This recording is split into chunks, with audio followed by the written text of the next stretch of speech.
Bonsoir, le froid, la neige, ça reprend de plus belle. C'est toute l'Europe du Nord qui est concernée. En France, de gros problèmes de circulation, des inondations, transports maritimes et aériens en grande partie paralysés à Nirch. Neige, verglas, vent violent, l'addition est simple, la quasi-totalité de la France est paralysée par le mauvais temps. La prudence s'impose donc sur les trottoirs comme sur les routes. Les chutes de neige ont provoqué d'importants bouchons, notamment dans le Calvados, dans les Côtes-d'Armor et en Seine-Maritime, où des congères ont atteint 1,50 m. Les grands axes ont été dégagés dans la journée, mais sur certaines routes secondaires, la circulation reste impossible. On ne compte plus les voitures dans les fossés. Si la plupart des accidents sont sans gravité, un accident ce matin dans l'Oise a tout de même fait 3 morts. La voiture a dérapé sur une plaque de verglas avant d'être broyée par un poids lourd. Une neige collante également à l'origine de nombre de coupures d'électricité. 6 000 abonnés en ont fait les frais dans le Calvados et dans la Manche. Dans la série des conséquences de ces chutes de neige, des ralentissements sur les réseaux ferroviaires et dans les aéroports et surtout à Roissy où le trafic est encore fortement perturbé. La neige inlassablement dégagée depuis la nuit et ramenée sur les pistes par le vent. La situation n'est pas plus réjouissante dans les ports de la Manche ou de la mer du Nord. Le trafic des ferries est quasiment interrompu. Dans le Calvados, la mer a carrément emporté une partie de la digue de Port-en-Bessin et à Roscoff, le bord de mer n'a pas été épargné par les éléments. Le vieux port, comme plusieurs maisons du littoral, ont été endommagées. La météo de demain, le point de Caroline Corvézier dans un instant. La table ronde de Matignon concernant la violence à l'école, éducateurs, parents d'élèves et ministres autour d'Alain Juppé. Des mesures concrètes devraient être proposées d'ici 3 semaines. Sophie Bonnord. Le Premier ministre, 6 ministres, éducation, intérieur, justice, jeunesse et sport, ville, intégration et 30 représentants de la vie scolaire. La table ronde consacrée à la lutte contre la violence à l'école vient à point nommé. Ce matin, le syndicat qui regroupe les 3/4 des chefs d'établissement a fait savoir que plus de la moitié des lycées et collèges rencontrent de graves problèmes de violence. Il réclame une répression accrue, accélérer les procédures disciplinaires, sanctionner davantage l'absentéisme, sanctionner les intrus et faire suivre les enfants pour lesquels l'école ne peut plus rien. Les syndicats d'enseignants, eux, sont moins catégoriques.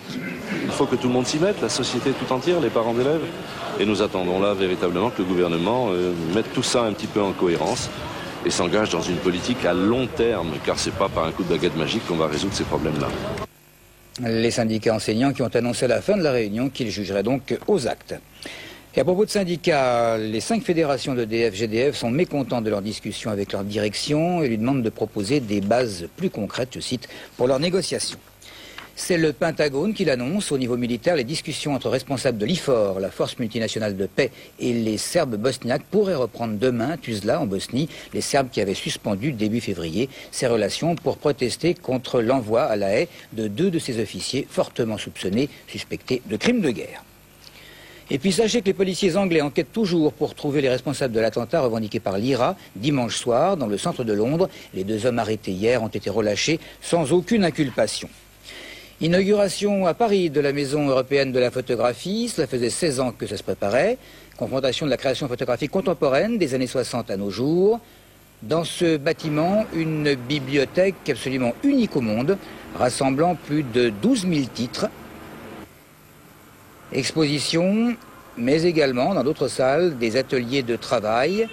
Tout ce qu'il faut pour établir les contacts entre photographes confirmés, les lycéens, les collégiens, les étudiants.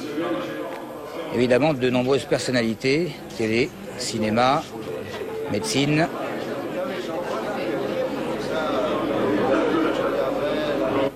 L'exposition inaugurale, le 22, donc après-demain. Et un petit peu plus tard, le 18 mars prochain, le prix du timbre va augmenter, je vous le rappelle, de 20 centimes. Il sera donc à 3 francs. La 4 chevaux, elle a tout juste 50 ans à l'époque, 1,5 million d'exemplaires vendus. Et Renault va peut-être renouer avec le succès de cette vieille demoiselle. Renault qui a fabriqué un prototype, une petite merveille de technologie et d'allure. Et si elle plaît, elle pourrait être fabriquée en série. Alors on en vient à ce qui va nous tomber du ciel demain, Caroline Corvézier.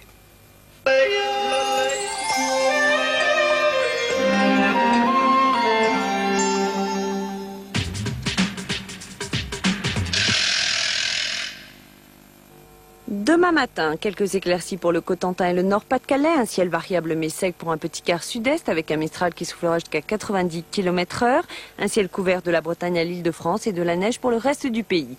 L'après-midi, toujours de beaux rayons de soleil de la Bretagne au Nord-Pas-de-Calais, plus timide sur un petit quart sud-est du pays où Mistral et Tramontane souffleront jusqu'à 90 km/h, ainsi que sur l'Aquitaine, partout ailleurs, de la neige. Quant au mercure, il affichera moins 2 degrés à Limoges, moins 1 degré à Paris et 11 degrés à Nice. Cinéma à présent à la recherche de Bobby Fischer et en VO. Excellente fin de soirée sur Canal, bien sûr.